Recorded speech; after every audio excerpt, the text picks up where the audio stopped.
Pokemon Sword and Shield's hype has finally died down. Thank God. In my personal opinion, I think the game was enjoyable despite its flaws.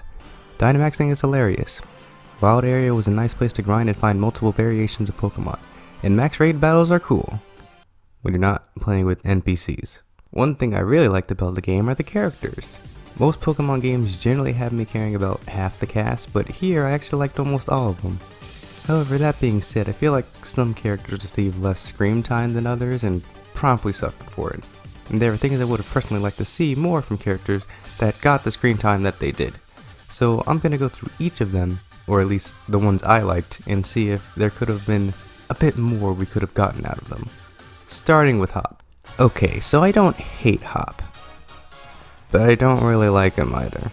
My feelings toward him are incredibly neutral, and I get what they were doing with his character midway through by having him be clouded with doubt, but his Pokemon teams don't really reflect his drive to improve. They certainly reflect his struggle to work toward team synergy, but by the time you face him in the semifinals, his team is pretty awkward and it made me question how he made it this far. Seriously, you get rid of Toxel, who was literally one level away from evolving, for Pinturchin, and you still keep Dubwool even though you have a Snorlax. It doesn't really help that he's pretty similar to Hal extremely early on, but with a bit of arrogance. Makes most people like him even less.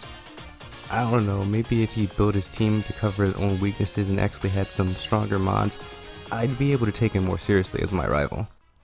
Okay, so a lot of people like to make fun of Leon because he dresses like a 10-year-old that thinks what he's wearing is cool, but he just looks silly to everybody else. But I do have a lot of respect for the dude. Aside from the fact that he has a Charizard, fucking entitled piece of shit, Leon is probably the most involved champion in Pokemon to date. Anytime shit hits the fan, this guy is on the scene to protect his region. I know people complain that Leon is trying to keep us away from more dangerous events that happen in the story, but it makes sense from a logical standpoint. They're the adults, you're the kid, it just makes sense. I personally think the drive to beat him would have been significantly more impactful if we were his younger sibling instead of Hop, but I'm fine with what we've got here, so. Sonia's pretty much labeled best girl by most people who played this game, and it's incredibly accurate. Sonia has a legit arc in this game, and it's pretty much perfect. She starts off as a self-proclaimed assistant of her grandmother, but she has doubts of ever being a professor herself. It isn't until looking further into Galar's history where she learns to grow and end up becoming just that. Sonia is pretty much our moral support, cheering us on while trying to find her own path to becoming a Pokemon professor, and it's great that she ends up achieving that and more by the end of the story. I would have liked to hear more about her relationship with Leon though. They're supposed to be childhood friends, and yet we hear nothing about their past at all. Aside from a throwaway line of how Sonia and Nessa are close friends, that's pretty much it. Sonia and Leon could have been a part of the previous gym challenge before Leon was ever champion to begin with, alongside Nessa and a couple other gym leaders before they became gym leaders themselves. Other than that, Sonia's cute, lovable, and smart, and she has a Yamper. Yes, that's important. Bede is a character with a lot of potential that kinda got squandered. Don't get me wrong, I like Bede's development, but when I say the dude was all talk, he was literally all talk. You fight him 5 times total throughout the game, and the first 3 times are a freaking cakewalk, because he only runs psychic types, which have super exploitable weaknesses if even one of your Pokemon knows a dark type move. I do like his Rocha humbleness though, and the fact that he ends up being the new fairy type gym leader is pretty cool and a little hilarious, given the context. His rival team kicks ass, and finding out that he's an orphan gives him a little sympathy from me. I just wish he was a bit more intimidating as a rival. Marnie's the character I have the most to talk about, but that's mainly because I personally feel like she's the most underutilized rival. Compared to Hop and Bede, you only fight Marnie 4 times total in the game, and one of those fights is optional. She's easily the most interesting both design-wise and story-wise, because we know extremely little about her. I think it would have been awesome if Marnie decided to tag along with us after we run into her again at the fairy type gym. She could have talked about some things that she could have suddenly foreshadowed us about, like the 7th gym leader is pretty tough, or most challengers often quit before they get to Spikemuth because it's too intimidating for them, or other stuff about her past we could have gotten to know more about.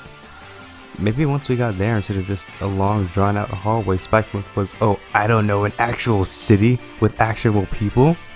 Maybe before the gym challenge, we had to go to Marnie's house to look for Piers because he was too busy rocking out. Marnie also has a team with a specific typing, but at least it makes sense considering her ties to Team Yell and the Dark type gym.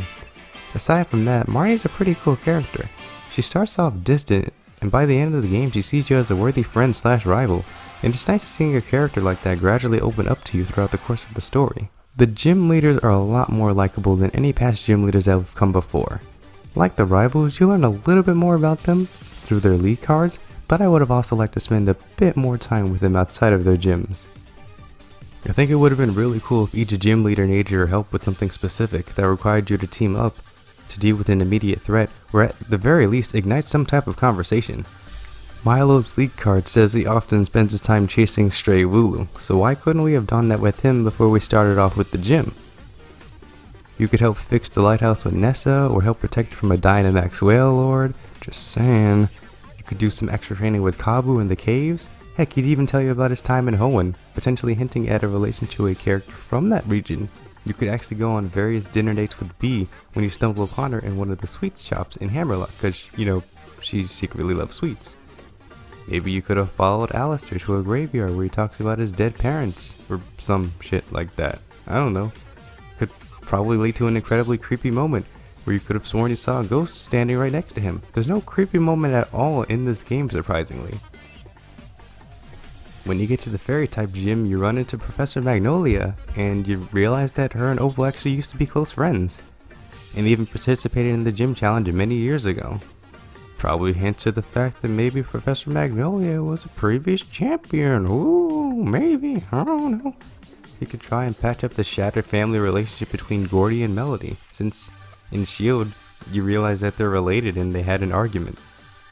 Piers could have been initially hostile, or at the very least passive aggressive. We could have gotten a heavy feeling that he distances himself from the other gym leaders because he thinks they look down on him for not Dynamaxing his Pokemon. We explain why he's not there for the initial cutscene when all the gym leaders are introduced. Before challenging Raihan, you could have just taken a bunch of selfies to see if your selfie game is strong. In fact, that's honestly what his gym challenge should have been. As much as I hate to say it, Chairman Rose is a really boring villain. I thought Cyrus and Lysander were bad, but Rose takes the case. Throughout the story, he has a very chill personality and doesn't subtly hint that there's something sinister about him. But you still know he could do something evil. He turns a complete 180 by suddenly wanting to destroy Galar for the sake of its future, and it almost seems out of character. Like the game forgot, oh, shit, yeah, we need this guy to be evil. If you want my honest opinion, Rose should have just been a straight and narrow businessman concerned for Galar's energy, but faithful to the people of it. The person that should have been the big bad is Oleana. Sure, it may be just as predictable, and upon first glance, Oleana is obviously evil looking. Plus, many people already make the joke that she's just Galarian Lusamine. However, I think what makes her stand out is her devotion to Chairman Rose. She's the chairman's right-hand woman, constantly showing us how devoted she is to him. Even going off the deep end and having her own little group of runs within the league staff itself that follow her specifically. So, wouldn't it make more sense for her to have been the one to unleash Eternatus? There could have been plenty of times where the chairman expressed his words about Galar to Leon, but Leon would shrug it off by saying, "It's years away from now, don't worry about it," and thus that would quell his worries. Oleana, however, a character that has demonstrated that she'll do anything for the chairman, wouldn't hesitate to go this far if it meant benefiting him. You could have double battled alongside the chairman himself too to stop her. And when the battle is over, she'll see the error of her ways. Matter of fact, where the hell was Leon during that final fight with Eternatus? He's just kinda pissed off after Eternatus broke his Pokeball. Would have been cool if he was able to team up alongside us. Sure, Zacian and Zamazenta end up saving the day in the end, but I mean, you could have had him there for a little bit, I'm just saying. Of course, these are just things that I'm throwing against the wall for the sake of throwing against the wall. Not entirely sure if they would have made this game story better as a whole, but it would have been nice to see. But I don't know. Let me know in the comments what you could have made better in this story if you had the chance. Hope you guys enjoyed, and I'll see you in the next video.